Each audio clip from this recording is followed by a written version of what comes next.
hot dear. Knowing the truth. Knowing the truth of yourself. Knowing the truth of what you want. Hey y'all, it's Luna coming at you with some Omega energy. Now, we didn't talk about this. I'm not with the organized religion stuff that goes on now. Mostly because, not because I'm disrespecting anybody's belief structures or systems. It's mostly because of the control element of, hey, if I'm a part of this organization, I'm a leader in this organization, then I am above reproach. That's what I'm not getting with. Because human beings be human, okay? And sometimes they do human things. Now, if such said leaders would be honest and open about the things that they do that are uniquely human, and we don't call them mistakes, especially when you did it on purpose, and said, look, this is how I'm healing it. If y'all still want to follow me, cool. But if you don't, I understand. But I'm not going to push the blame to somebody else. I'm not going to hide what I did. I'm going to put that out in the open like that, right? Now that I could respect. Excuse me, y'all. I need to set on my sweater. That I can respect, okay? But it doesn't mean that the ancient text, by the way, let's go back up before we go forward. All of the historic or ancient texts or religious texts are just plagiarisms from the previous versions of humanity that evolved. If you don't know that, now you know that now. Why the stories seem to be similar over and over and over again? Some of that is because it was just plagiarized and the characters changed for the convenience of the current populace at the time. And then some of that is because this is not the first rodeo of it happening. Now, if you can pontificate for a moment, that energy doesn't die, it just transforms and creates again in another form, hopefully a more transformed and transfigurative form that is more conducive of balance within our current realities, okay? It's not always the case, but that's the hope anyway. With that understanding, yes, there are some things and elements and parts of the biblical and the Torah and the Quran that are there as allegorical messages that you can use to guide your life. In the previous video, right previous to this one, I was telling you all about how I participated in some of the things that were hardships for myself. And it's like, I'm not doing the things that I'm being accused of, but are you participating? I had to really ask myself that.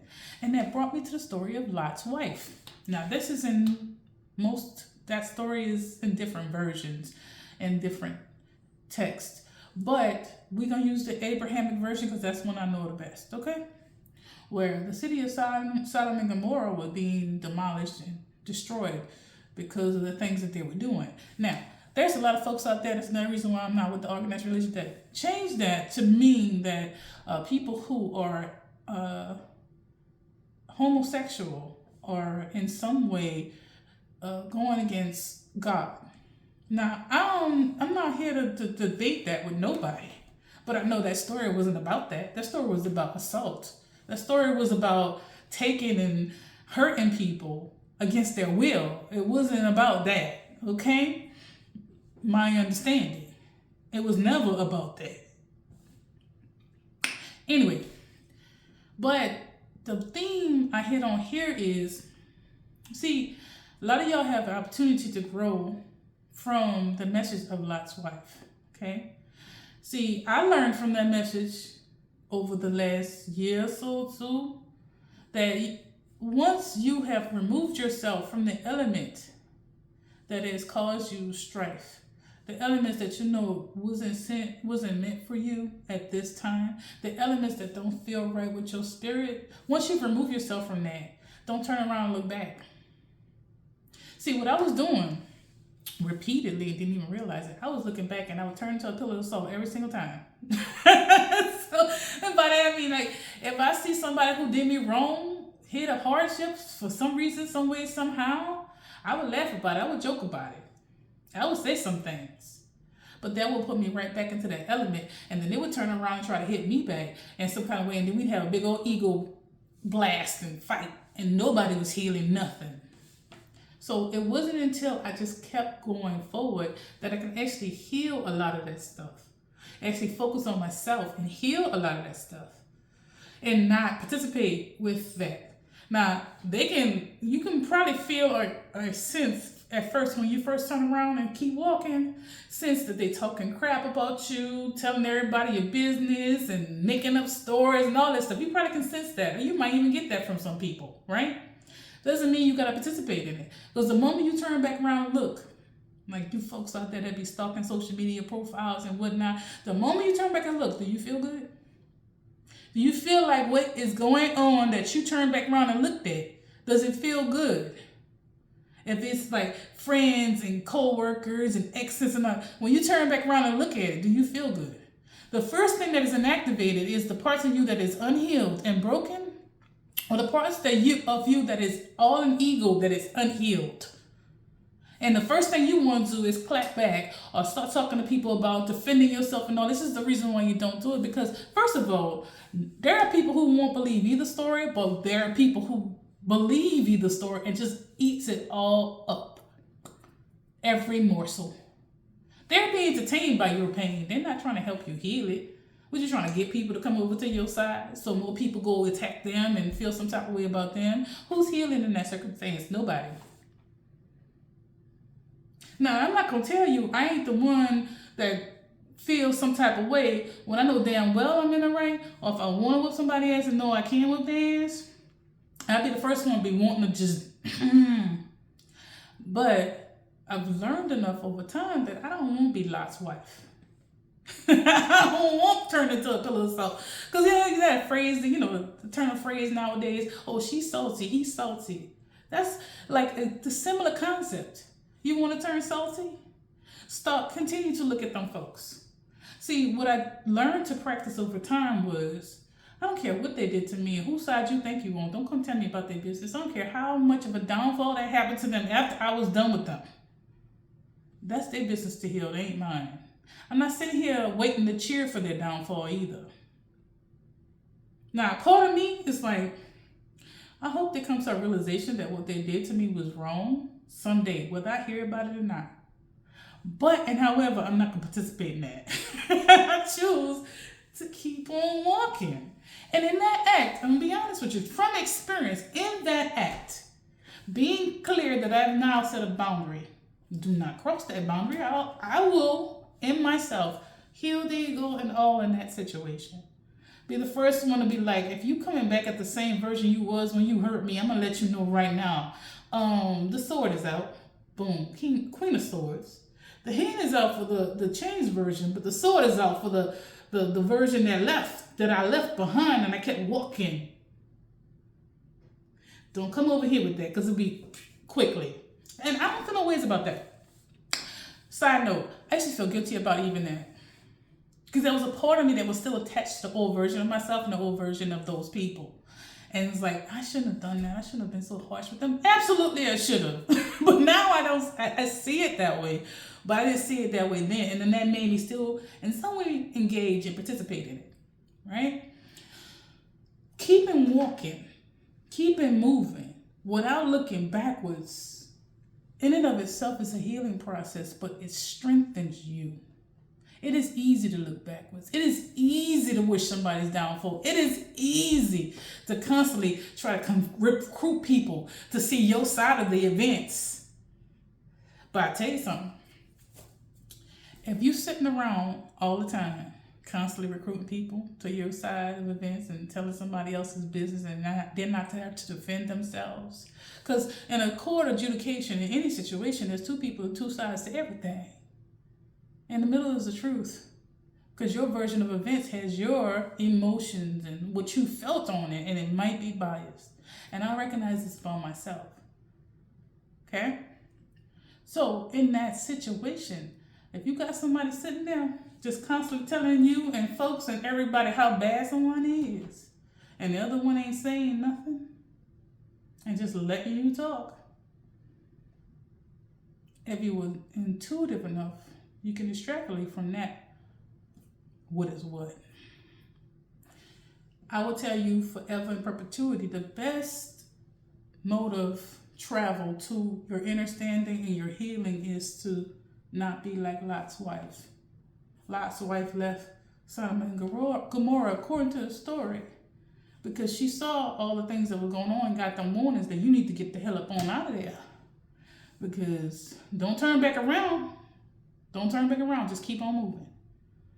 I know how tempting it's going to be to turn back around, but keep on moving. And she was like, yeah, I'm going to keep on moving. And they left and they wasn't safety. But she had to turn around one more good time. And that's when it got her. That's when she turned into the pillar of salt, according to the story. And like I said, I extrapolate from that is, yeah, it was tempting to turn around. It was tempting to clap back. It was tempting to say all the things that I had on my spirit and my heart to say about any and everyone who did the things that they did. And I spent many nights fighting with my own spirit to or to not do that. But it was the times that I focused on healing that and structuring my life in the way that I wanted it to be, that I felt the most peace. Not constantly thinking about how I'm going to get them back and show the world that I ain't the one to be messed with. I could have showed me I ain't the one to be messed with. Because if you got to prove to somebody you a badass, you probably ain't the badass you think you are. That's been my experience. That's why in some unhealed versions of me, I've said I'm the bully's bully. Not because I like being a bully, but because if I see a bully and there are people who don't see them as a bully and realize that they're a bully or have the strength to fight them back, I do know I have the strength to fight back. I'll fight for you. But now that is, I guess it's not changed. There's a different version of me that I've decided to produce and decided to alchemize, decided to heal. I still like being the bully's bully, but only when necessary. Because some activities and happenings in life need to happen to folks in order for them to learn. And in stepping in the way of their education, even if you know it's going to be rough on them, stepping in the way, they don't get to learn. You handed them a fish. You understand what I'm saying? You didn't allow them to learn to fish. So I finally learned that, so I ain't going to step in the way of nobody's lesson. Especially if I tell you gently, hey, don't do that, and here's why. Me stepping in the way after that, I just put myself in front of a bullet for no reason, because they're just going to step in front of another bullet. And I finally learned that lesson. And you can learn it too. I suggest highly that you focus on your healing and yourself.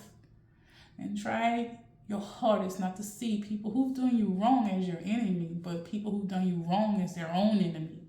Because the separation between souls is an illusion.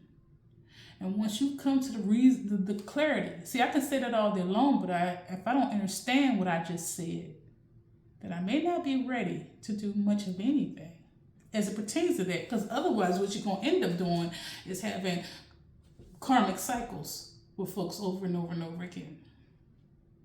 Karmic cycles, because people use that word and throw it around and don't fully understand it, it's just basically saying that y'all both misunderstood the assignment and the lesson. And so we're going to keep learning this lesson over and over again until we learn it. And the lesson's going to be tougher and tougher every single time. Until you dismiss yourself from the karmic cycle by going sit down somewhere and learn the lesson. Heal yourself from them karmic cycles. And then realize within that karmic cycle does not sit your enemy. It sits someone that either is on their own path of healing or they're not. But you don't have to participate. Not ever. Now, I'm not saying that somebody come to your doorstep saying they want to fight, that you got to sit there and take that. No. But if you can leave, if you can remove yourself, do so. That is for your long-term benefit. And what about this healing, forgiving, and forget part? Well, I can tell you, every single trauma I've experienced in my life, almost all of them, I remember.